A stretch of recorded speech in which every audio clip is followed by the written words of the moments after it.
Monde numérique. Il y a quelque chose de très important chez OpenAI, c'est la mission.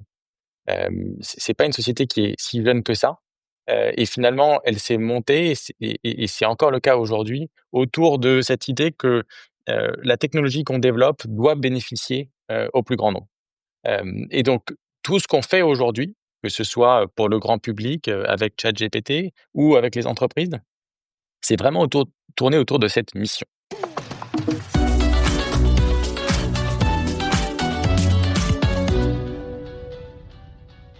Bonjour Arnaud Fournier.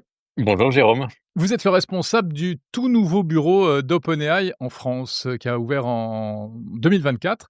Ravi de vous recevoir dans Monde Numérique, même si c'est à distance parce qu'en fait, vous êtes actuellement aux États-Unis. Vous avez évidemment un emploi du temps un peu chargé. OpenAI, forcément, on a plein de questions à vous poser parce que c'est vraiment la compagnie qui fait l'actualité depuis maintenant plus de 2 ans et demi, depuis le lancement de ChatGPT. Et puis une actualité que vous alimentez, régulièrement avec des nouveautés produits qui sont lancés à un rythme, un train d'enfer, ça n'arrête jamais. D'abord, un petit mot à propos de vous, Arnaud Fournier. Vous m'arrêtez si je me trompe. Donc, vous êtes français, hein, ça c'est important. Vous êtes diplômé du Master Data Science for Business de Polytechnique HEC. Vous avez travaillé chez Palantir, autre grande compagnie américaine. Vous étiez précédemment ingénieur déjà chez OpenAI, mais basé à New York. C'est bien ça. Et puis d'autres choses, j'ai rien oublié. Non, c'est ça. D'abord, merci de me recevoir, Jérôme. C'est un plaisir d'échanger avec vous. Effectivement, l'IA, en ce moment, c'est un sujet qui n'arrête pas, chez nous particulièrement. Donc, plein de choses à discuter, plein de choses à vous raconter sur nos nouveautés, ce qu'on sort. Et puis, effectivement, donc moi, j'ai un parcours d'ingénieur. J'ai travaillé, chez Palantir, j'ai monté l'entreprise et puis j'ai rejoint, OpenAI à New York il y a un peu plus d'1 an maintenant. À l'époque, on n'avait pas encore de bureau à New York et puis l'année 2024, et l'année 2025 chez OpenAI ont été quand même assez chargées et donc je suis rentré à Paris, il y a quelques mois, pour participer à l'ouverture de ce bureau et donc je suis maintenant responsable technique, en France, pour, nos clients, et accompagner le développement d'OpenAI. Alors, c'est ça qu'il faut que vous nous expliquiez un peu. Donc, ce bureau, ouvert à Paris, c'est le premier bureau en Europe, hein. Il va servir à quoi? Quel est l'intérêt pour une entreprise comme OpenAI de s'implanter en Europe et particulièrement en France? Peut-être pour remettre un peu le contexte, donc OpenAI, c'est pas une société qui est toute jeune. On en parle souvent, depuis 2 ans et demi parce que ChatGPT est sorti, mais en fait, OpenAI, ça fait maintenant 10 ans que cette société existe. D'abord comme un labo de recherche aux États-Unis, et puis le moment ChatGPT a eu un impact, majeur sur le monde, pour nous aussi. Et donc, depuis 2024, on a, étendu, nos installations à l'international. On a ouvert, un bureau au Japon, on a ouvert un bureau, à Londres et puis, on a ouvert notre premier bureau en Europe continentale, à Paris, en novembre. Le choix de Paris a été, assez fort. D'abord parce que la France, c'est, un terreau d'innovation. Et je pense que vous le voyez tous les jours, les startups, l'investissement, l'innovation, les ingénieurs. On a beaucoup d'ingénieurs français chez OpenAI, Mmh. et donc s'installer à Paris, c'était faire le choix de venir dans une des capitales européennes qui est le plus en avant sur ce sujet de l'IA. C'était aussi, rentrer en Europe, avec, un gouvernement, avec, ce terreau d'innovation qui nous a accueillis et sur lequel on pense que, on va pouvoir, venir travailler au plus près de, nos clients, des développeurs et de la communauté, grand public qui utilise ChatGPT. Il faut savoir qu'aujourd'hui, ChatGPT dans le monde, c'est 500 millions d'utilisateurs, par semaine et la France, c'est dans le top 5 des pays, dans le monde en dehors des US avec le plus grand nombre d'utilisateurs, de ChatGPT. Ah ouais, d'accord. Mais alors, vos clients, c'est qui finalement? Outre les utilisateurs finaux qui prennent un abonnement ou d'ailleurs qui ne le prennent pas parce qu'il y a aussi une version gratuite, c'est quoi? C'est des entreprises qui ont besoin de plus, en fait? Alors, on travaille avec, beaucoup de gens différents, et c'est une des spécificités d'OpenAI, c'est qu'on adresse à la fois le marché grand public, donc l vous et moi, ma grand-mère qui utilise, ChatGPT, aujourd'hui. C'est un outil qui est devenu, maintenant un nom commun et qui nous accompagne tous les jours, dans nos décisions, jusqu'au supermarché pour faire ses courses, ou faire à manger. Mais on accompagne aussi les entreprises, au travers soit des développeurs, des startups, des entreprises, digital natives, mais aussi des grands comptes. Pour vous donner quelques exemples, on travaille avec, Miracle ou Pigment, qui sont des startups, des scale-up maintenant, à grand succès en France et puis on travaille aussi avec des grands groupes, Sanofi, Orange, Publicis, qui sont des gens qui, ont une assise et un réseau d'influence, important et qui se posent la question aujourd'hui de: «À l'heure de l'IA, quel est l'avenir de mon métier?» Et donc le travail qu'on fait avec ces gens-là, c'est dire à la fois, bah, comment est-ce qu'on vous accompagne à imaginer le futur de votre métier? Si on prend, Sanofi par exemple, aujourd'hui, la recherche clinique, les essais cliniques, c'est un sujet qui va changer profondément. Et donc comment est-ce qu'on accompagne Sanofi à réfléchir à l'avenir de l'essai clinique, l'avenir du développement de médicaments, à l'ère de l'IA, mais aussi bien très pragmatique, en fait, comment est-ce qu'on exécute sur ces cas d'usage? Parce qu'on est dans un moment de cette technologie où c'est finalement facile d'en parler, de faire des posts sur LinkedIn sur, à quel point est-ce que, tout le monde révolutionne, avec l'IA. Mais en fait, ça s'inscrit vraiment dans le processus métier et d'en comprendre le sous-jacent de ce qui se fait dans ces entreprises. Et donc c'est le travail qu'on fait avec eux, pour vraiment aller profondément et être capable d'avoir un impact qui est mesurable, dans leur processus. Alors l'intelligence artificielle est en train de changer énormément de choses, hein, dans nos vies, vous venez de le rappeler. Mais est-ce qu'une entreprise comme OpenAI qui a quelque part qui a le nez sur l'innovation, arrive à garder une vision? Est-ce que vous savez où vous allez, pour dire les choses simplement? Je pense que c'est très important quand on fait de l'innovation et notamment de l'innovation de rupture, d'avoir cette, les Américains appellent ça North Star, cette direction. Et je pense pas qu'on puisse le faire de manière, heu, utile, pour le monde sans avoir cette vision de où on va. Il y a quelque chose de très important chez OpenAI, c'est la mission. Hem, je le disais tout à l'heure, c'est pas une société qui est si jeune que ça, et finalement, elle s'est montée et c'est encore le cas aujourd'hui, autour de cette idée que, la technologie qu'on développe doit bénéficier, au plus grand nombre. Et donc tout ce qu'on fait aujourd'hui, que ce soit, pour le grand public, avec ChatGPT ou avec les entreprises, c'est vraiment tourné autour de cette mission. Pour vous donner quelques exemples, quand on travaille avec Sanofi, on vient regarder, sur ce métier des essais cliniques, en fait, quel est le problème aujourd'hui? Et pour vous donner un exemple très précis, aujourd'hui 80 des essais cliniques aux États-Unis ne vont pas au bout parce qu'il y a pas assez de patients, dans les essais cliniques et qui finissent par, ne pas pouvoir publier sur des recherches. Donc finalement, on se rend bien compte que, c'est un problème pour tout le monde et sur lequel l'IA peut avoir un impact. Et donc on vient aider Sanofi à, identifier, dans la recherche clinique quels sont les gens avec qui on peut engager, créer du contenu pour pouvoir, publier des essais cliniques et finalement avoir plus de gens dans ces essais cliniques pour pouvoir sortir des médicaments qui demain soigneront, les maladies rares, les maladies compliquées, pour lesquelles on n'a pas de médicaments. Donc, on a cette vision à long terme de où on veut aller, c'est-à-dire rendre accessible cette technologie, la rendre accessible à tout le monde, pas uniquement les grandes entreprises, pas uniquement les développeurs et les startups, mais vraiment que tout le monde puisse en bénéficier. Et pour ça, on vient travailler au plus près de nos clients. Donc, je vous donnais un exemple avec des grandes entreprises, mais avec des startups, avec des développeurs et avec le grand public, pour que les gens puissent accéder à cette technologie. Ouais. Vous parlez c'est vous qui parlez donc de la santé, que quel est le lien entre, ChatGPT et fournir des échantillons ou des cas pour les essais cliniques? On voit pas forcément bien le lien entre les 2. En fait, ce qu'il faut comprendre, c'est que ChatGPT, c'est une interface qui est accessible à tout le monde, qui, vient mettre à disposition la technologie de rupture d'OpenAI.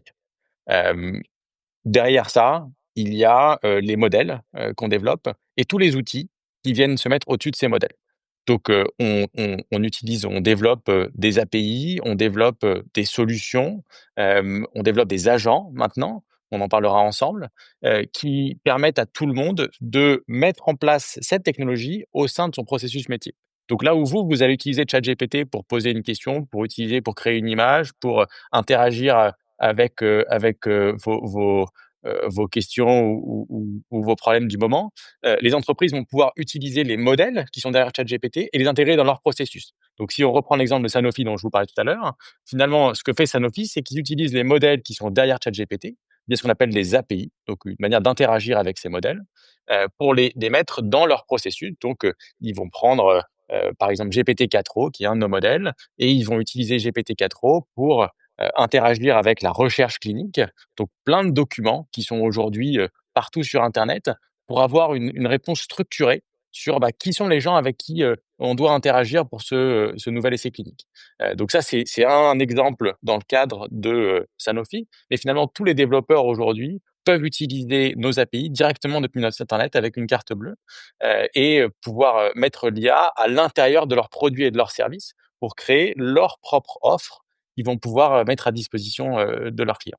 Alors vous êtes, évidemment très en avance sur ce domaine-là, mais maintenant vous n'êtes plus tout seul. Vous avez complètement secoué le cocotier, vous avez démocratisé, l'IA générative. On sent bien que même les plus grands ont été, secoués, hein, sérieusement. Je pense à Google, je pense à, Apple qui est même un peu en retard et cetera. Vous arrivez en France, il y a quelques acteurs. Il y a Mistral, il y a Qtile dans la recherche et cetera. Comment est-ce que, vous abordez les choses? Ça va être le bulldozer OpenAI qui va faire, qui va écraser tous ces gens-là? La raison pour laquelle on s'est installé en France, c'est justement parce qu'il y a cet écosystème, vibrant.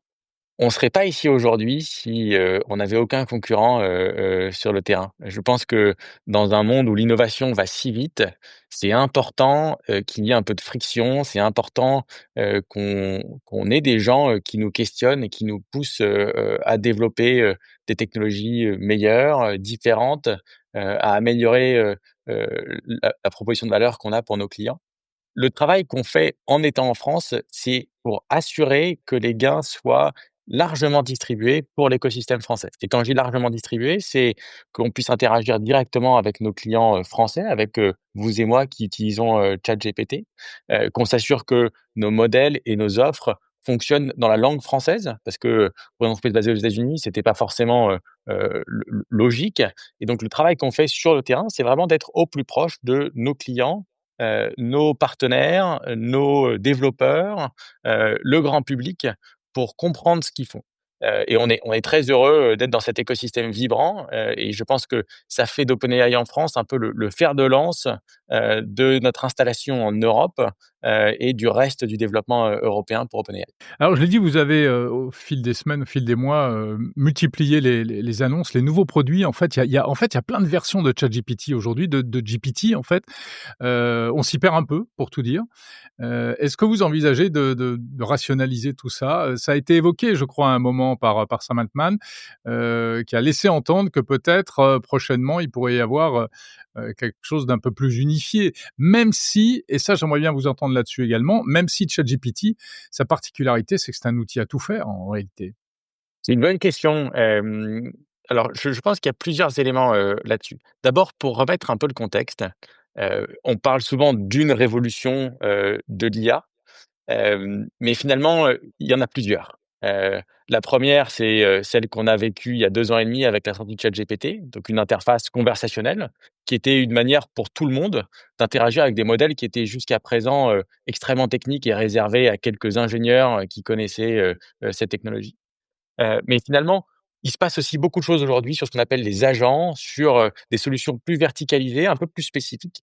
Et donc la vision qu'on a pour ChatGPT, c'est de mettre à disposition toutes ces différentes technologies-là. Donc si vous êtes un développeur, si vous êtes, un ingénieur, si vous êtes un chercheur, si vous êtes, simplement, quelqu'un qui veut, automatiser sa prise de rendez-vous, en fait, ChatGPT de demain, va devenir votre interface pour réaliser toutes ces actions-là. Et donc, on va mettre à disposition différents outils qui seront pour nous connectés à différents modèles, mais finalement, pour vous, pour l'utilisateur final, ça importe assez peu. Ce qui est important, c'est que Mmh. vous ayez accès à tous ces outils. On va appeler des agents, même si c'est un mot qui est un peu chargé aujourd'hui. Et donc, ChatGPT est cette interface unifiée. Et c'est la raison pour laquelle on a tous ces modèles derrière, qui sont pas toujours très simples à comprendre pour l'utilisateur final. Qu'est-ce que c'est pour vous un agent? Est-ce que ChatGPT est déjà un agent? Est-ce que Codex, que vous avez lancé récemment pour les développeurs, est un agent? Il y a également Operator qui lui a été, présenté vraiment comme un agent. Donc, c'est quoi en fait pour OpenAI un agent? Alors, c'est un mot qu'on utilise beaucoup aujourd'hui, Ouais. que tout le monde, utilise dans cette industrie. Pour définir un agent, je pense qu'il y a 3 éléments importants. Le premier, c'est une expérience qui automatise une tâche en fonction d'un plan que vous avez donné. La deuxième chose, c'est que vous donnez à cette expérience accès à des outils. Ça peut être chercher sur internet, ça peut être accès, à votre répertoire de contacts, ça peut être accès à votre boîte mail. Et le troisième élément, ça va être un set de, garde-fous de sécurité pour vous assurer que, l'agent et donc cette expérience automatisée va réaliser une tâche, telle que vous l'espérez ou vous le voulez. Ces 3 éléments, en fait, c'est un peu les briques élémentaires, des agents. Aujourd'hui, le travail qu'on fait chez OpenAI, c'est de rendre accessible cette technologie qui est très disruptive. Ce qu'il faut se rendre compte, c'est que, encore une fois, quand on parle de une révolution de l'IA et de ChatGPT, en fait, on est en train de vivre une deuxième révolution qui a commencé début 2025, sur laquelle nous, on investit massivement. Il y a un changement de paradigme, c'est-à-dire que vous êtes plus dans une interface uniquement conversationnelle, mais cette expérience va aussi pouvoir réaliser des tâches pour vous. Il faut bien se remettre, se rendre compte de ce qui se passe aujourd'hui. Et donc, ce qu'on fait chez OpenAI, c'est 2 choses. La première, c'est développer ces agents et les intégrer à ChatGPT pour que tout le monde puisse y avoir accès. Que cette technologie, elle puisse bénéficier à tous les gens, qui le souhaitent et qui ne sont pas forcément des ingénieurs. Et la deuxième chose, c'est développer des outils qui vont permettre aux développeurs d'intégrer cette technologie-là dans leur métier. Pour vous donner un exemple, on travaille avec Pigment, par exemple, qui est une des plus grandes réussites françaises, une startup qui fait des outils pour les entreprises et les services financiers des entreprises. Et donc Pigment intègre nos technologies, à la fois nos modèles, mais aussi les outils qu'on a créés pour construire des agents dans leur système pour que les directeurs financiers des entreprises puissent interagir avec. Vous parliez de Codex tout à l'heure. Codex, c'est un exemple d'un agent qu'on a intégré à ChatGPT et qui permet aux développeurs de créer une suite, par exemple, de tests pour leur code ou, de créer des features, automatiquement, en générant du code pour eux. Donc c'est un agent qui est réservé, je vais dire, aux développeurs, mais qui fait partie de cette suite d'agents qu'on a sorti et qu'on a intégré à ChatGPT pour que ça devienne une expérience unifiée et plus simple pour accéder à la valeur, de ces agents IA aujourd'hui. Alors, OpenAI travaille avec l'ancien designer d'Apple, Jonathan Ive, sur la réalisation d'un mystérieux produit qui devrait sortir l'an prochain, qui serait bourré d'intelligence artificielle. Est-ce que c'est ça le futur de l'IA? C'est d'aller vers forcément des équipements physiques et aussi notamment vers la robotique? OpenAI s'est lancé il y a 10 ans comme une entreprise de robotique. Je ne sais pas si vous le saviez. Bien sûr, c'est un sujet sur lequel, on réfléchit. Il y a beaucoup de choses qui se passent. J'ai pas grand-chose j'ai pas d'infos, spécifiquement sur l'exemple que vous me donnez. Par contre, ce qui est sûr, c'est que le travail qu'on fait chez OpenAI, c'est de rendre cette technologie accessible, à tous. Et donc, si ça doit passer par de la robotique, si ça doit passer par, des interfaces différentes, on le fera.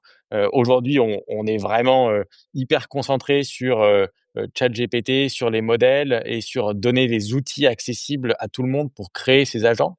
Le jour où ce sera nécessaire d'étendre, à d'autres choses, bien sûr, on regardera et on sera très heureux de développer des expériences différentes. Dans le grand public, il y a une utilisation aussi qui est faite très largement de ChatGPT, c'est l'utiliser aujourd'hui de plus en plus comme un moteur de recherche. Est-ce que véritablement la recherche en ligne du futur, c'est ChatGPT Search ou d'une manière générale, est-ce que c'est l'IA générative? Effectivement, je pense qu'on vit un grand changement, d'usage. Je vais vous parler de mon expérience à moi, mais je me retrouve souvent à utiliser ChatGPT pour poser mes questions et je me rends compte que jusqu'à il y a pas si longtemps, quand j'allais sur un moteur de recherche, je finissais par cliquer sur, 5 ou 10 liens. J'avais plein d'onglets ouverts et je faisais ma recherche et ça devenait quelque chose d'assez lourd. Aujourd'hui, en utilisant ChatGPT Search, je me retrouve à avoir une expérience unifiée où je pose ma question et directement j'ai la réponse, j'ai les liens que je peux aller consulter sur les différents sites, si je veux creuser, un ou plusieurs sujets. Donc je pense que ça change complètement l'usage. Hem, pour revenir sur la partie, grand public, c'est-à-dire en fait, comment est-ce que toutes ces expériences bénéficient, aux utilisateurs, comme vous, et moi et ma grand-mère? Hem, finalement, il y a plusieurs expériences, qu'on veut pouvoir, vous proposer.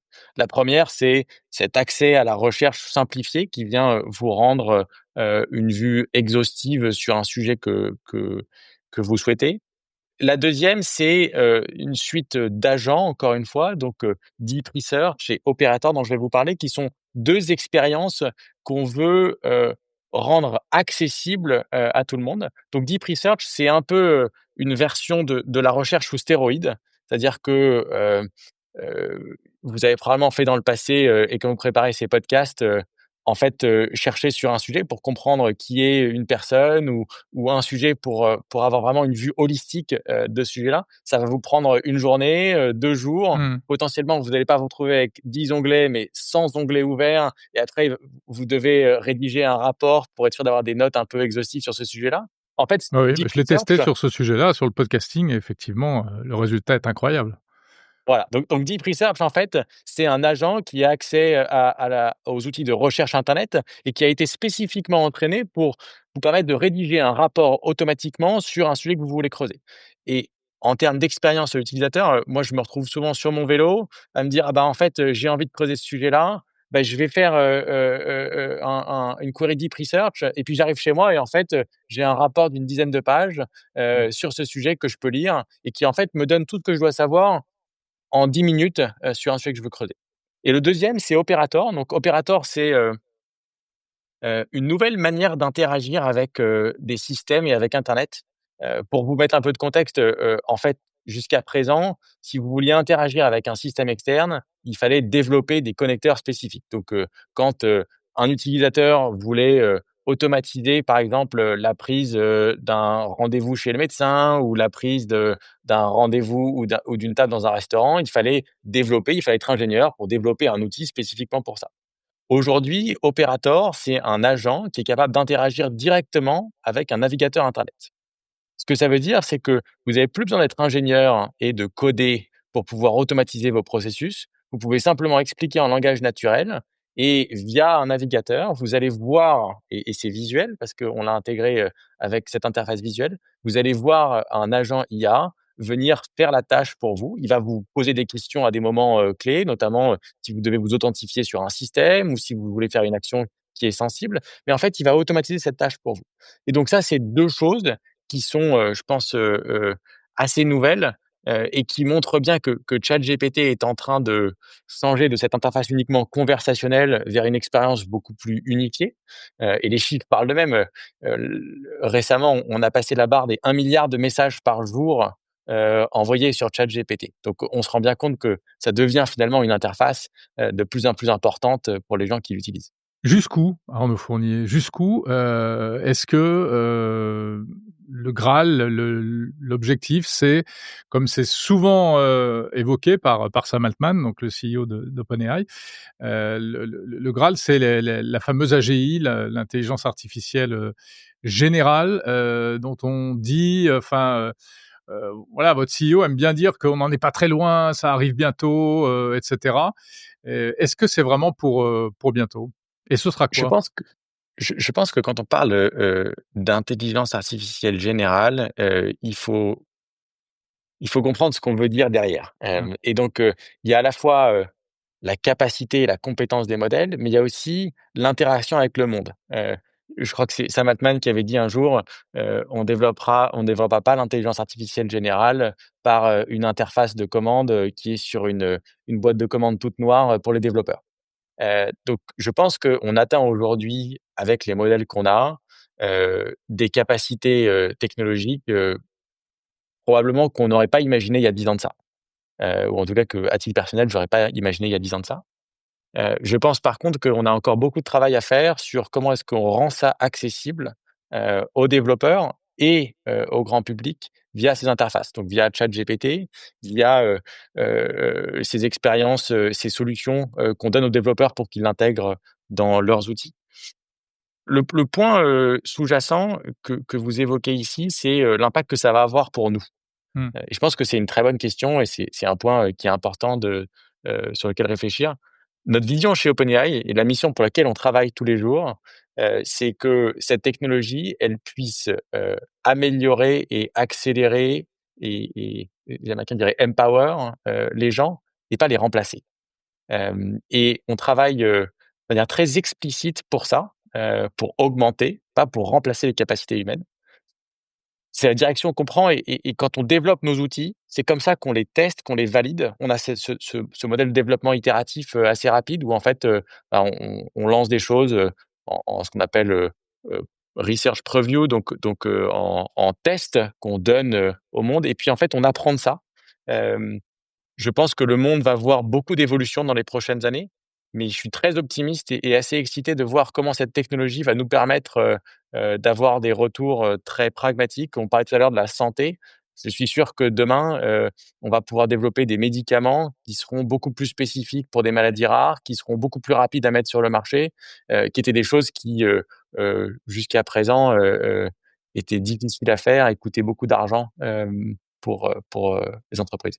Ouais, mais Arnaud, est-ce que tout ça, ça va pas se heurter à se fracasser contre un mur qui est celui des hallucinations?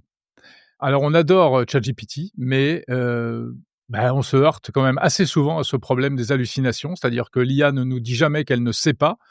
Simplement, quand elle sait moins, elle invente. Et là, c'est à l'ingénieur que vous êtes que je m'adresse, hein. Est-ce que vraiment vous pensez qu'on va pouvoir surmonter ce mur? Parce que certains, comme, Yann Lequin, disent que de toute façon non, c'est intrinsèque et les IA génératives ne pourront pas aller au-delà. C'est votre prochain défi ça? Bon, c'est un défi qu'on traite déjà depuis longtemps, hein, et je pense que si vous faites l'expérience de revenir à l'interface de ChatGPT il y a 2 ans et demi, vous vous rendrez compte de tout le chemin qui a été parcouru depuis. Quand on parle d'hallucination, il y a ce sujet de sécurité qui est sous-jacent et je pense que c'est important de montrer aux gens, comment est-ce que chez OpenAI on travaille sur la sécurité et comment est-ce qu'on s'assure que le résultat qu'on vous rend est le meilleur possible. Il y a 3 niveaux, de travail qu'on fait. Le premier, c'est s'assurer que les modèles ont une vue, correcte du monde et on publie d'ailleurs, ce qu'on appelle les spécifications de nos modèles. Donc, qu'est-ce que le modèle doit vous rendre en fonction de votre question? C'est, un travail qu'on a fait, qu'on a mis open source et d'ailleurs qui est devenu un standard d'industrie assez fort. La deuxième chose, c'est s'assurer qu'on teste les modèles. On a des équipes en interne, mais aussi on travaille avec des gens en externe qui sont indépendants, qui viennent tester les modèles et donner une vue sur leur qualité. On publie aussi ces résultats. Donc pour chaque modèle, vous avez une vue de sécurité, à quel point est-ce que, les modèles, répondent à tel type de benchmark, de tests sur des données réelles. Et puis la troisième chose, et c'est un travail qu'on fait de manière un peu plus spécifique avec les entreprises, donc les gens qui veulent intégrer nos capacités technologiques dans leurs outils et leurs processus métiers, c'est travailler sur ces garde-fous. Et finalement, Sanofi ne va pas mettre en place la même sécurité que Orange ou que Miracle et Pigment, parce que dans chacun des cas, les problématiques sont différentes. Si vous avez une interface qui interagit avec un de vos clients, vous allez vouloir vous assurer que ça correspond bien à ce que vous attendez d'une réponse de votre entreprise, de la manière dont Orange interagit avec le monde, par exemple. Si vous avez un outil interne chez Sanofi pour créer de la recherche médicale, vous allez vouloir vous assurer que les résultats sont bons et correspondent bien des papiers de recherche qui ont été, écrits avant, par exemple. Donc toutes ces choses-là, elles sont très spécifiques, aux solutions qu'on propose. Et finalement, les hallucinations, elles sont pas intrinsèquement, plus, prévalentes aujourd'hui qu'elles étaient avant. Je dirais même une chose, c'est que, avec l'évolution qu'on a eue dans les modèles, la capacité de raisonnement qui est arrivée il y a 18 mois, en fait, a déjà fait une avancée assez forte sur, les hallucinations. On travaille, d'arrache-pied sur, tous ces nouveaux modèles et ces nouvelles capacités qui sont un peu, à la frontière, et on a justement, en tant que labo de recherche, la capacité de lancer des innovations dans un mode de test parce que on veut voir les résultats et c'est toujours difficile de les avoir en labo. Donc, on met en avant des nouveaux modèles en disant: «Bah, on va prendre le feedback et on est capable d'interagir très vite avec ce feedback-là pour améliorer, les résultats». Donc c'est un travail itératif qu'on fait, heu, mais encore une fois, le sujet sous-jacent, c'est que ces capacités, si vous regardez d'où est-ce qu'elles viennent il y a, 2 ou 3 ans et où est-ce qu'elles sont aujourd'hui, je pense qu'on touche des niveaux et des capacités technologiques qu'on n'aurait pas imaginées et qui, se retranscrivent de manière très forte. Aujourd'hui, il y a 3 millions de développeurs qui utilisent nos modèles et qui les intègrent dans leurs produits et leurs services et c'est devenu quelque chose qu'on voit et avec lequel on interagit tous les jours sans même le savoir. C'est-à-dire que si on comprend bien, les hallucinations, elles peuvent être cantonnées quand, on fait une utilisation de ChatGPT dans un cadre et par exemple dans le cadre d'une entreprise. Vous avez cité Orange avec laquelle vous avez un partenariat également ou Sanofi ou autre. Dans ce cas-là, ChatGPT est dompté en quelque sorte et il va pas sortir de l'enclos et là, on peut maîtriser les hallucinations. Mais ça règle pas le problème pour le web ouvert où là, tout est permis en fait. Quand on travaille avec ces entreprises, on travaille justement pour spécifier les garde-fous ou l'expérience qu'on veut avoir. Quand vous parlez du web ouvert, hem, finalement, ce que ces modèles permettent, c'est de vous donner une réponse par rapport à, la question que vous avez posée ou à l'expérience que vous avez créée. Et donc si on prend, ChatGPT spécifiquement, vous avez, une question que vous posez et l'expérience qu'on attend de vous donner. Aujourd'hui, on publie énormément sur, les résultats attendus de ces modèles. Je vous parlais tout à l'heure des spécifications qu'on construit, mais aussi plus généralement sur, la qualité, donc tous les benchmarks qui sont maintenant open source, et vous voyez, assez clairement que l'évolution de la qualité des modèles, augmente. Je pense que cette itération qu'on fait, sur, les hallucinations, sur la qualité du rendu, elle ne va faire que continuer et je pense que les expériences auxquelles on va avoir accès vont finalement devenir de plus en plus, sécurisées et simples d'utilisation pour les clients finaux, et pour, les gens qui interagissent, avec ces outils. Mmh. Encore une petite question Arnaud, je peux pas vous la poser celle-là, quand on parle d'intelligence artificielle, vous savez qu'il y a des inquiets de l'intelligence artificielle et non des moindres, des professeurs émérites comme Joshua Bengio, l'un des pères du machine learning pourtant et cetera et qui disent: «Attention, on court vraiment, des risques énormes en, laissant se développer l'IA comme ça, de manière effrénée». Vous qui dirigez OpenAI en France maintenant, qu'est-ce que ça vous inspire? Je pense que comme tout changement, majeur qu'on vit, il y a forcément des réponses, émotives et des inquiétudes. Et je pense qu'elles sont, tout à fait justifiées et qu'il faut les écouter, il faut les regarder. Hem, la réponse d'ingénieur à ça, c'est de regarder, finalement de manière très pragmatique, quelles sont les recherches qui ont été faites et qu'est-ce qui a été publié. Il y a un rapport qui moi m'a beaucoup rassuré, c'est celui de Philippe Aghion, qui est un économiste français que vous connaissez peut-être, qui était anciennement, à Harvard et à la London School of Economics et qui a travaillé sur, finalement quel est l'impact de l'IA dans les entreprises aujourd'hui? Et le retour de ce rapport est assez édifiant puisqu'il dit que les entreprises qui innovent et qui mettent en place de l'IA, finalement embauchent plus et ont des résultats économiques qui sont supérieurs. Et donc je pense que se raccrocher à ce genre d'expérience-là, ça montre que, l'IA aujourd'hui a un potentiel, très important pour nos démocraties et nos pays en Europe pour continuer à développer, nos économies. Je pense que, le point que les gens sont en train de vivre, c'est, hem, on vit ce changement de paradigme qui inquiète. Personne n'avait imaginé que ce qu'on pourrait faire aujourd'hui, en fait, il y a 5 ans, on pouvait le faire. Donc, voilà, c'est un changement de paradigme majeur qui va avoir un impact et on travaille énormément chez OpenAI à former les gens. On a lancé ce qu'on appelle, l'académie OpenAI, pour permettre à tout le monde de se former à l'IA et de comprendre l'impact de l'IA dans son métier. Hem, c'est quelque chose qui, je pense, va dans les 10-20 prochaines années transformer la manière dont on interagit et dont on travaille, ou dans nos usages de tous les jours. Finalement, c'est un changement qui va nous permettre de développer, nos économies, d'être, en meilleure santé, d'être, plus efficace dans notre travail et de se concentrer sur les tâches qui finalement nous intéressent le plus parce que comme beaucoup de gens, on a plein de tâches, sur lesquelles on a peu de valeur ajoutée, et qui vont pouvoir être accélérées par l'IA. Merci beaucoup Arnaud Fournier, responsable du bureau, d'OpenAI, à Paris. Merci Jérôme et peut-être juste, une petite chose, on recrute activement en France, donc allez sur notre site, Allez-y! de carrière, on sera très heureux d'avoir, des applications, on aime beaucoup les Français et on est hyper heureux. Merci beaucoup, Jérôme de m'avoir accueilli aujourd'hui.